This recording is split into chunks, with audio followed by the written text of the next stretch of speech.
eh bien, je prétends que, donc, elle s'accomplit dans l'esprit, dans le sémantique, mais je prétends que lorsqu'on y arrive, elle s'accomplit aussi sensiblement, matériellement. Je prétends qu'il y a une corrélation entre l'accomplissement sémantique et l'accomplissement de l'harmonie de l'esprit et l'accomplissement sensible. Alors vous allez me dire évidemment que ça c'est de la magie, il faut encore prouver qu'il y a une corrélation entre l'accomplissement sémantique et l'accomplissement sensible. Et bien là, effectivement, considérer qu'il n'y a pas de corrélation, c'est un point de vue objectif. Donc là, ça nous ramène à la stratégie du corps. Le corps a un point de vue objectif. Et précisément, il faut avoir un point de vue subjectif. Bon, alors je m'explique. La science nous dit qu'on perçoit la surface de la matière. Hein? C'est le point de vue objectif, on perçoit la surface de la matière. Vous pouvez plonger votre doigt dans du jaune d'œuf ou dans du miel, vous ne percevrez toujours que la surface de la matière. Si vous plongez votre doigt dans de l'eau, vous ne percevrez toujours que la surface de l'eau. Voilà. Donc, eh bien moi je prétends que ce n'est pas... qu'on ne perçoit pas seulement la surface, qu'on perçoit aussi le fond de la matière. Voilà ce que je prétends. Alors, on perçoit le fond de la matière, mais on ne le sait pas, on n'en a pas vraiment conscience. Pourquoi? Nous sommes faits de matière. D'accord? Nous sommes constitués de matière. Tous les êtres humains sont constitués de matière. Notre cerveau, nos organes, notre sang, que sais-je. Nous sommes constitués de matière. Et donc, nous vivons intérieurement cette matière. Nous avons une perception intérieure de cette matière. Voilà. Et je dirais même que nous percevons le fond de la matière. Et j'irai même encore plus loin, nous sommes le fond de cette matière. Nous sommes en acte le fond de cette matière. Et le fond de la matière, c'est quoi? C'est l'esprit, justement. Le fond de la matière, c'est ce qui ne dépend pas de la surface de la matière. Voilà ce qu'est le fond. Et effectivement, l'imagination ne dépend d'aucune cause. Elle ne dépend pas de la surface de la matière, elle ne dépend d'aucune cause, l'imagination. Songez que l'imagination, c'est une liberté infinie. D'accord? Donc, si elle dépendait d'une cause, cette cause limiterait sa liberté. N'est-ce pas? Mais l'imagination a une liberté infinie, absolument infinie. Vous pouvez imaginer tout ce que vous voulez. Donc cette imagination infinie n'est pas limitée par aucune cause, par rien du tout. Donc l'imagination n'est déterminée par aucune cause, elle ne dépend d'aucune cause, elle ne dépend pas du temps, elle ne dépend même pas du temps, parce que si elle dépendait du temps ou si elle était déterminée par le temps, eh bien sa liberté serait limitée. Or, sa liberté n'est pas limitée. Donc l'imagination ne dépend même pas du temps, elle n'est même pas déterminée par le temps, pardon. Donc on en arrive à considérer que cette imagination est de nature divine. Voilà. L'imagination est un témoignage de la souveraineté divine. Voilà ce qu'est l'imagination. Donc, c'est bel et bien le fond de la matière. Voilà. Et donc, évidemment, l'imagination en acte, eh bien, entraîne, puisque l'imagination est le fond de la matière, l'imagination en acte entraîne des mouvements à la surface de la matière. Donc il y a une corrélation entre le sensible et le sémantique et le sensible. Il y a une corrélation. Tout comme quand vous faites des mouvements au fond de l'eau, eh bien ça entraîne des petites vaguelettes à la surface. Donc c'est une corrélation naturelle. Voilà. Donc, alors pour revenir à l'étape du chemin du bien, eh bien lorsque nous réalisons l'harmonie sémantique, lorsqu'elle est accomplie, eh bien, par corrélation, elle s'accomplit aussi sur le plan sensible. Voilà.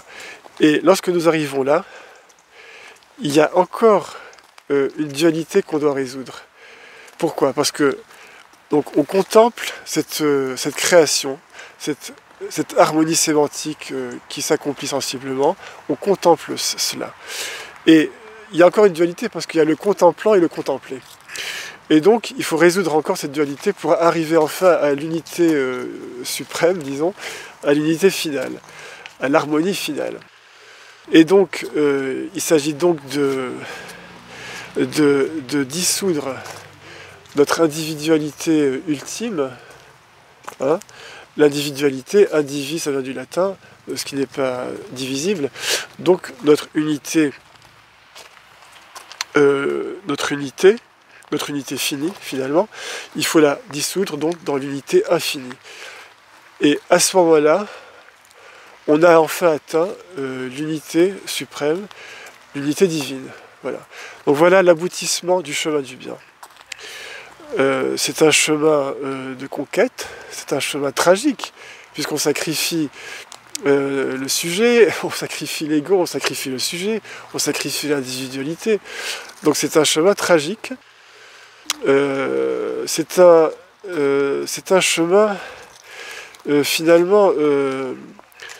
Alors je vais vous donner encore une image. C'est un chemin artistique aussi finalement. Alors je vais vous donner une image. Considérez que l'homme est comme un prisme de réfraction. Vous avez donc la lumière blanche qui arrive, elle traverse le prisme, et cette lumière blanche est décomposée en 7 couleurs primaires. Voilà. Newton a découvert donc cette couleur primaire. Eh bien, l'homme, c'est un prisme, finalement. C'est un prisme qui a la faculté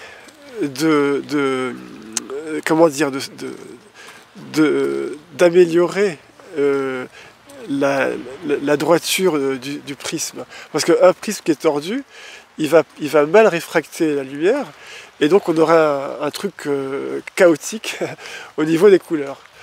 Bon, alors, justement, l'homme a cette faculté c'est comme un prisme qui aurait cette faculté d'être droit, de se rendre droit, de bien se tailler, que les parois du prisme soient parfaitement droites, pour que la réfraction soit harmonieuse, etc. Donc, c'est une image. Hein. Donc voilà, donc finalement, le bien suprême ne nous appartient pas. Voilà, il faut considérer que le bien suprême ne nous appartient pas et que nous sommes simplement un prisme qui va donc réfracter et décomposer en 7 couleurs donc cette lumière blanche divine. Voilà une image.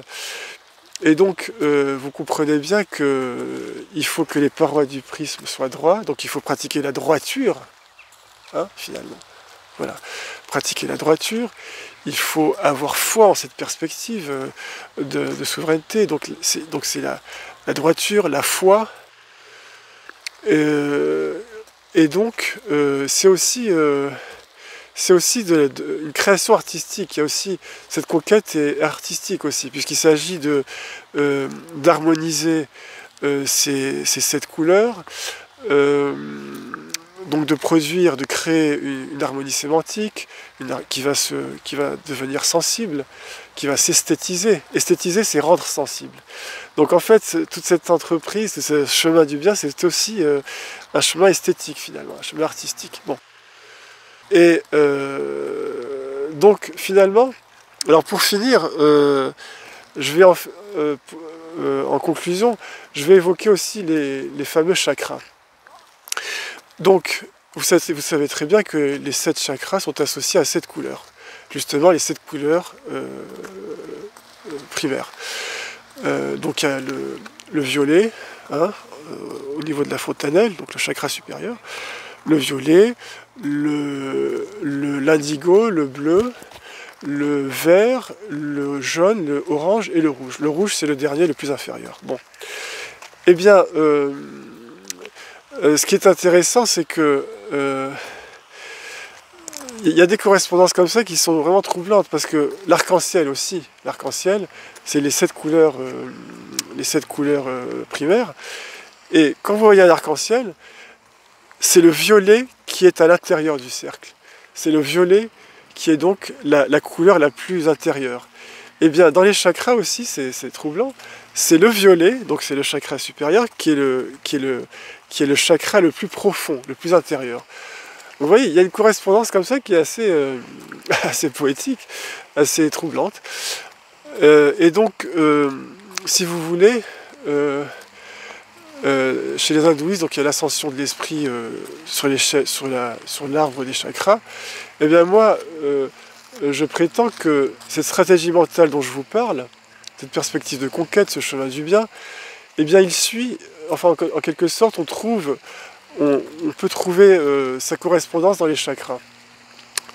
Donc je précise, j'explique.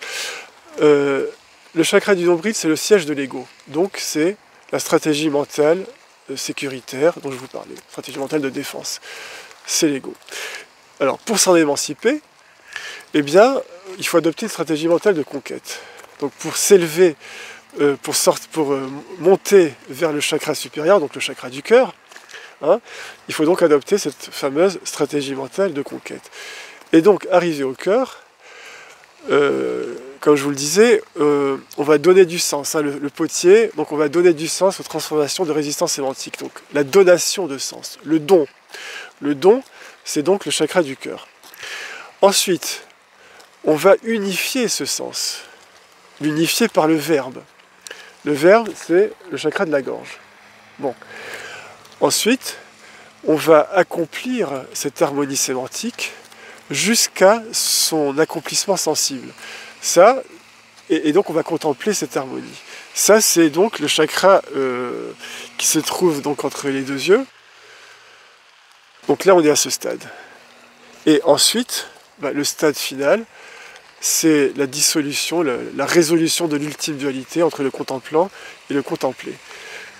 Et donc là, c'est l'unité divine, donc c'est le chakra supérieur. Voilà, donc je pense que j'ai à peu près dit tout ce que je voulais dire sur ce chemin du bien.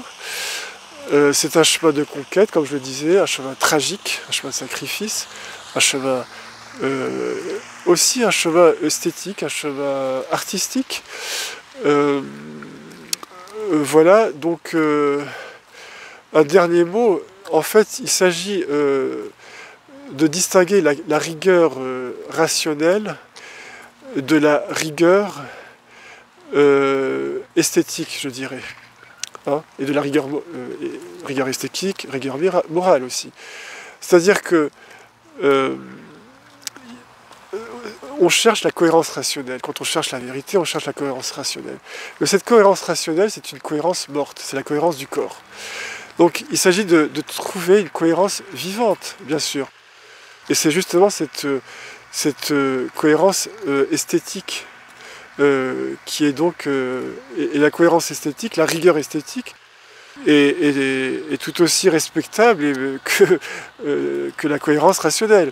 Si vous voulez, la cohérence rationnelle n'a pas le monopole de la rigueur. Écoutez le prélude de Parsifal de Wagner et vous verrez qu'il y a une rigueur esthétique tout à fait respectable. Regardez le jeu d'acteur de Michel Simon dans La beauté du diable, de René Clair, et vous verrez là aussi qu'il y a une rigueur artistique extraordinaire. Donc voilà, je voulais finir là. Donc c'est une rigueur morale, une rigueur artistique. Voilà le chemin du bien.